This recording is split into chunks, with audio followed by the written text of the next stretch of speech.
किसी ग्रामीण इलाके में पहाड़ियों और हरे भरे खेतों के बीच बसा एक छोटा सा गांव था। उस गांव में एक जिज्ञासु, हठीली और अपने सपनों में खोई रहने वाली लड़की रहती थी, जिसका नाम ज्योति था। ज्योति को आइसक्रीम बनाने का जुनून था, पर उसे सही तरीका मालूम नहीं था।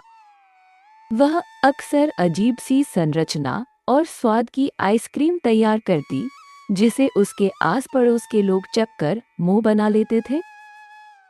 फिर भी ज्योति को अपना शौक पूरा करने से कोई नहीं रोक पाता था। उसकी माँ कुसुम उसे बार बार समझाती कि हर किसी को उसकी बनाई आइसक्रीम पसंद नहीं आती, लेकिन ज्योति कहती थी कि सबको स्वाद समझना चाहिए। माँ, तुम देखना, एक दिन मैं ऐसी आइसक्रीम बनाऊंगी कि लोग अपनी उंगलियां चाटते रह जाएंगे। बेटा, शौक अच्छी बात है, पर इतनी जिद भी ठीक नहीं। कभी तो मान ले कि तुम्हारी आइसक्रीम सचमुच अजीब बन जाती है और लोग उसे पसंद नहीं करते। लेकिन ज्योति वह सब सुनकर भी अनसुना कर देती थी। उसे भरोसा था कि उसकी आइसक्रीम जरूर लोगों को पसंद आएगी, बस लोगों के स्वाद का ही दोष है जो समझ नहीं पाते। एक दिन दूर के रिश्तेदार गांव में आए, जिनमें कुछ मौसी, कुछ चाची और चाचा शामिल थे। गांव में उनका स्वागत सत्कार चल रहा था। तभी ज्योति ने सोचा कि क्यों ना आज अपनी नई रेसिपी की आइसक्रीम खिलाई जाए। उसने किचन में घुसकर जल्दी जल्दी आइसक्रीम बनाई, जिसमें ना जाने क्या क्या मिश्रण डाल डाला। ज्योति को लग रहा था कि आज तो वह रिश्तेदारों का दिल जीत लेगी, मगर होना कुछ और ही था। रिश्तेदारों के सामने आइसक्रीम की प्लेटें रख दी गईं। जैसे ही एक चाचा ने आइसक्रीम का पहला चम्मच लिया, उनके चेहरे पर अजीब सा भाव आ गया। अरे यह कौन या ज्योति बिटिया, ये आइसक्रीम है या कोई अजीब सा ठंडा घोल? इसमें ना मिठास है ना ढंगा स्वाद। फिर एक चाची ने भी आइसक्रीम चखी और तुरंत प्लेट परे रख दी। सब गुस्से से उबलने लगे और ज्योति को भला बुरा कहने लगे। उसी समय कुसुम बाजार से लौटी और घर में चीख पुकार सुनकर दौड़ी आई। अरे यह क्या हो रहा है? सब इतने क्रोधित क्यों हैं? यह तुम्हारी लड़की ने हमें क्या खिला दिया? ऐसा लग रहा है किसी ने बर्फ में अजीब मसाले डालकर हमें खाने को दे दिया हो। कुसुम ने ज्योति की ओर देखा तो ज्योति जिद भरी नजरों से वापस देखने लगी। माँ, मेरी आइसक्रीम में कोई कमी नहीं है। ये रिश्तेदार ही हर चीज में नुक्स निकालते हैं। रिश्तेदार ज्योति की बात सुनकर और भड़क गए। अरे भाई, इसकी सुनो, हमारी जुबान खराब है और इसकी आइसक्रीम बहुत बढ़िया है नैना। देखते ही देखते बहस और बढ़ गई और गुस्से में वे रिश्तेदार घर से चल दिए।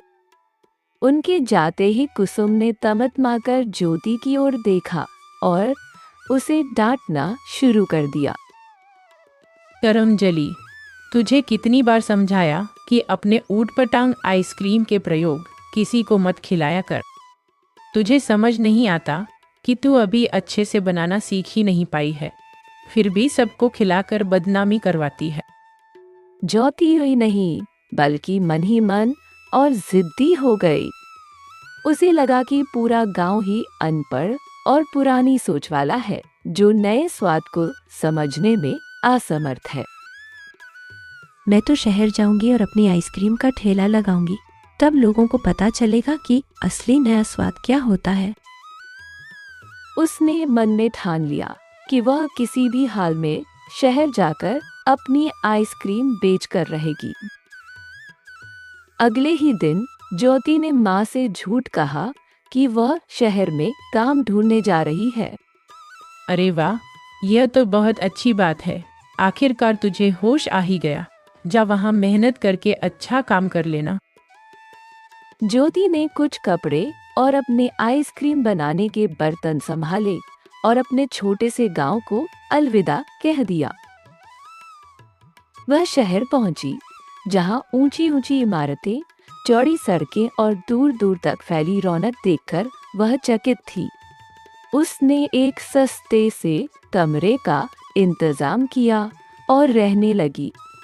अगले ही दिन वह बाजार के बीचों बीच आइसक्रीम का ठेला लगाने का ख्वाब लेकर निकल पड़ी। उसके मन में बहुत उमंग थी। वह सोच रही थी कि शहर के पढ़े लिखे लोग उसके नए स्वाद को जरूर पसंद करेंगे। ठेले को एक भीड़ भाड़ वाली जगह पर लगाकर वह ग्राहकों की प्रतीक्षा करने लगी। बस कुछ ही देर में लोग आएंगे और मेरी आइसक्रीम खाकर दीवाने हो जाएंगे। फिर देखना, मेरा नाम इस शहर में मशहूर हो जाएगा। कुछ देर बाद एक सज्जन व्यक्ति उसके ठेले पर पहुंचे। उन्होंने मुस्कुराते हुए पूछा, बहन जी, आइसक्रीम के क्या दाम हैं? अरे दाम वाम की बात छोड़िए, पहले आप मेरी आइसक्रीम का स्वाद चख कर तो देखिए। ज्योति ने बड़े उत्साह से उन्हें एक कटोरी भरकर आइसक्रीम परोसी। मोहन ने चम्मच से आइसक्रीम खाई, पर उनका चेहरा तुरंत अजीब सा बन गया। हे भगवान, ये क्या है? यह आइसक्रीम है या ठंडे गोंद जैसा कुछ अजीब मिश्रण?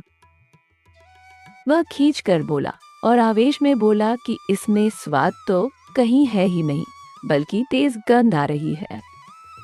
आवाज सुनकर आसपास के लोग भी ठेले के पास आने लगे। क्या हुआ भाई? इतनी जोर से क्यों चिल्ला रहे हो? अरे भाई, ये लड़की न जाने कैसी आइसक्रीम बनाकर बेच रही है, जरा तुम भी चखकर देखो। राहगीर ने भी आइसक्रीम चखी और उसे भी वही अजीब स्वाद महसूस हुआ। लोगों की भीड़ बढ़ने लगी और सबने मिलकर ज्योति को भला बुरा कहना शुरू कर दिया।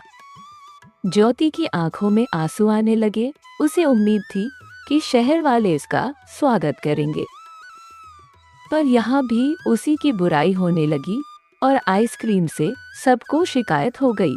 दाम, मेरी आइसक्रीम में कोई कमी नहीं, आप लोगों को ही समझ नहीं आ रहा। मैं इतनी मेहनत से नए प्रयोग करती हूँ और आप सब इसे कूड़ा कह रहे हैं। नाराज ग्राहक और राहगीर उसे जोर जोर से डांटने लगे। कुछ ने कहा कि वह लोगों को बीमार कर देगी, तो कुछ ने कहा कि उसे तुरंत यहाँ से हट जाना चाहिए।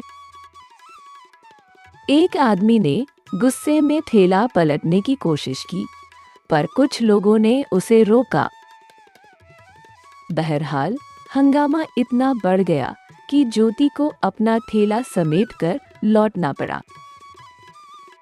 वह उदास होकर अपने छोटे से कमरे में आई, पर हार मानने को तैयार नहीं थी। अगले दिन उसने फिर हिम्मत की और ठेला उसी जगह पर लगा दिया। इस बार लोगों में पहले से ही रोष था। उन्हें याद था कि कल कैसी आइसक्रीम मिली थी। अब लोगों ने उसे देखते ही खरी खोटी सुनाना शुरू कर दिया। बेशर्म लड़की, कल भी तेरी आइसक्रीम से पेट खराब हुआ था और आज फिर आ गई। चल भाग यहाँ से, नहीं तो ठेला तोड़ देंगे। भीड़ में गुस्सा भड़क उठा। कुछ औरतों ने भी डांटना शुरू कर दिया। सच में ये हमें बीमार करके ही मानेगी। ये आइसक्रीम नहीं, न जाने क्या जहरीला द्रव्य है। हंगामे के बीच किसी ने धक्का दिया।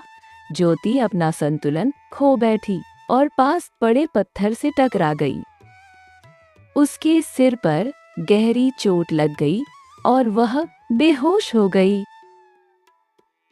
कुछ भले लोगों ने देखा तो घबराकर उसे अस्पताल पहुंचाया, पर दुर्भाग्य से डॉक्टर उसे बचा नहीं पाए। ज्योति की उसी दिन मृत्यु हो गई और यह खबर पूरे शहर में फैल गई। लोगों को बहुत अफसोस हुआ, लेकिन कहानी यहीं खत्म नहीं हुई। कुछ ही दिनों बाद शहर में अजीब घटनाएं होने लगी और कई लोगों ने रात के समय एक डरावनी आकृति को ठेले पर आइसक्रीम बेचते देखा। आवाज आई, आइसक्रीम खाओ, नई आइसक्रीम खाओ, और जो भी नजदीक जाता डर कर भाग खड़ा होता। लोग कहने लगे कि वह ज्योति की आत्मा है जो चुड़ैल बनकर लौट आई है। एक रात शहर के बाजार में कुछ दुकानदारों ने सचमुच उसे देखा। लंबे खुले बाल, लाल आंखें और हाथ में आइसक्रीम के डिब्बे, वह भयानक नजर आ रही थी। मैं आप सबको नहीं छोड़ूंगी। तुम लोगों ने मेरी आइसक्रीम का अपमान किया और मुझे इस हालत तक पहुंचा दिया। जिन्होंने भी इनकार किया, उन्हें वह पकड़कर जबरदस्ती आइसक्रीम चखाती। और वह आइसक्रीम इतनी बेकार होती कि लोगों को उल्टियां होने लगती, कुछ तो बेहोश भी हो जाते। गुस्से में चुड़ैल अपनी डरावनी हंसी छोड़ती और कहती, अब बताओ स्वादिष्ट है या नहीं। शहर भर में दहशत फैल गई। लोग रात को घरों से निकलना बंद करने लगे। लेकिन उसी बाजार में एक और ठेला था जो आइसक्रीम का था और काफी मशहूर था। वह ठेला चलाता था एक बहादुर युवक जिसका नाम मोहित था।